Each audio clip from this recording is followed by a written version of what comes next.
ಯಾಕೆಂದ್ರೆ ನಮ್ಮ ತಾಯಿಯ ಬದುಕು ಜೀವನವೆಲ್ಲ ದೇವರನ್ನ ನಂಬಿ ಬದುಕಿರತಕ್ಕಂತ ಬದುಕು ಇದು.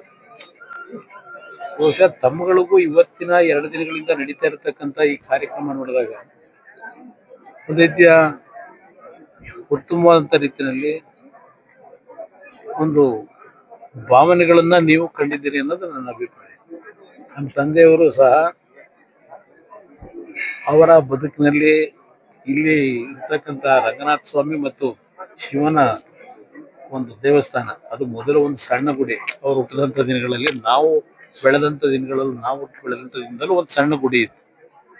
ಈಗ ರೇವಣ್ಣ ಅವರು ಅಲ್ಲಿ ಒಂದು ದೊಡ್ಡ ಉತ್ತಮವಾದಂತ ಶಿವನ ದೇವಸ್ಥಾನವನ್ನ ಮಾಡಿದ್ದಾರೆ. ದೇವೇಶ್ವರ ದೇವಸ್ಥಾನವನ್ನ ನಮ್ಮ ಶೃಂಗೇರಿ ಮಠದ ಗುರುಗಳೇ ಬಂದು ಅದನ್ನು ಪ್ರತಿಷ್ಠಾಪನೆ ಮಾಡಿರ್ತಕ್ಕಂಥದ್ದು.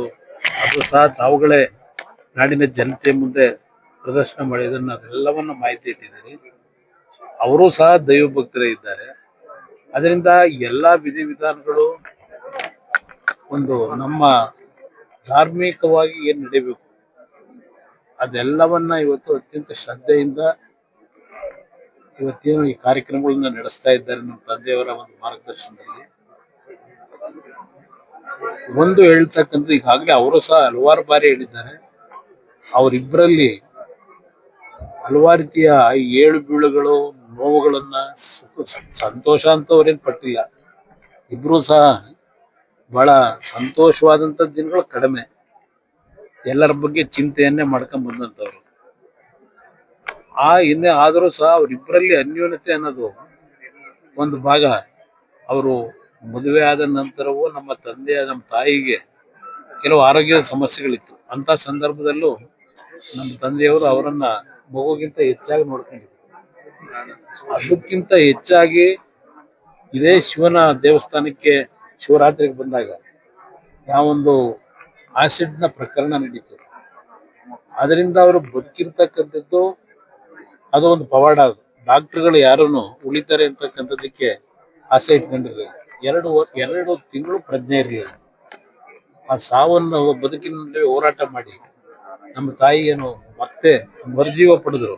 ಅದಕ್ಕೆ ಕಾರಣ ನಮ್ಮ ರಾಜರಾಜೇಶ್ವರಿ ದೇವಸ್ಥಾನ ಏನಿದೆ ರಾಜರಾಜೇಶ್ವರಿ ನಗರದಲ್ಲಿ ಬೆಂಗಳೂರಿನಲ್ಲಿ, ಆ ರಾಜರಾಜೇಶ್ವರಿ ದೇವಸ್ಥಾನಕ್ಕೆ ನಮ್ಮ ತಾಯಿ ಆ ದೇವಸ್ಥಾನ ಕಟ್ಟಿದ ನಂತರ ಅಲ್ಲಿ ಹಿಂದೆ ತಿರುಚಿ ಸ್ವಾಮಿಗಳು ಅಂತ ಏನಿದ್ರು, ಅವರು ಮಹಾನ್ ದೈವ ಭಕ್ತರು. ಅವರ ಕನಸಿನಲ್ಲಿ ಬಂದು ಆ ದೇವಸ್ಥಾನ ಪ್ರತಿಷ್ಠಾಪನೆ ಆಗಬೇಕು ಅಂತಕ್ಕಂಥದ್ದನ್ನ ದೇವಿ ಹೇಳಿದಂತ ಹಿನ್ನೆಲೆಯಲ್ಲಿ ಅವರು ಬೇರೆ ರಾಜ್ಯದಿಂದ ಬಂದು ಇಲ್ಲಿ ದೇವಸ್ಥಾನ ಕಟ್ಟಿದ್ರು.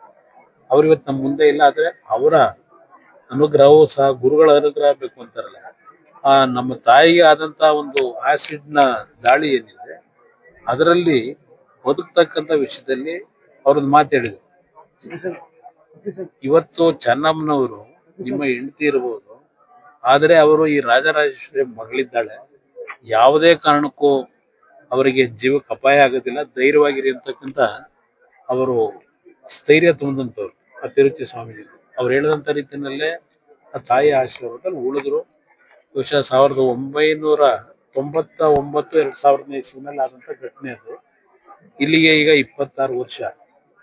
ಅವರ ದೈಹಿಕವಾಗಿ ಆದಂತ ಆ ದಾಳಿಯ ಹಿನ್ನೆಲೆಯಲ್ಲಿ ಎಷ್ಟೇ ಹಿಂಸೆಗಳು ಪಟ್ಟಿದ್ದಾರೆ ಅನ್ನೋದು ನೋಡ್ಬೋದು, ನಾವು ನೋಡಿದ್ದೇವೆ. ಯಾಕೆಂದ್ರೆ ಅವರಿಗೆ ಬೆನ್ನಿನ ಒಂದು ಸಂಪೂರ್ಣವಾಗಿ ಸುಟ್ಟೋದಂತ ಹಿನ್ನೆಲೆಯಲ್ಲಿ ಪ್ರತಿದಿನ ಆ ಉರಿಯನ್ನ ಸಹಿಸ್ಕೊಂಡು ಬಂದಿದ್ದಾರೆ. ಆದ್ರೆ ನಮ್ಮ ತಂದೆಯವರು ಅವರನ್ನ ಆ ಒಂದು ದಾಳಿಯ ನಂತರ ಇನ್ನೂ ಹೆಚ್ಚಿನ ರೀತಿಯಲ್ಲಿ ಅವ್ರಿಗೆ ಎಷ್ಟೇ ರಾಜಕಾರಣದ ಶ್ರಮದಲ್ಲಿ ಬಿಡುವಿಲ್ದೇ ಇದ್ರು ಅವರನ್ನ ಯಾವ ರೀತಿ ದಿನಗಳಲ್ಲಿ ಅವ್ರನ್ನ ಪ್ರೀತಿಸಿದ್ದಾರೆ, ಅವರಿಗೆ ನೋವನ್ನ ದೂರ ಸರಿಸ್ತಕ್ಕಂಥ ನಿಟ್ಟಿನಲ್ಲಿ ಅವರಲ್ಲಿ ಮಾನಸಿಕ ಸ್ಥೈರ್ಯ ತುಂಬಿದ್ದಾರೆ. ಅವೆಲ್ಲ ಒಂದು ದೊಡ್ಡ ಇತಿಹಾಸ ಕಥೆ.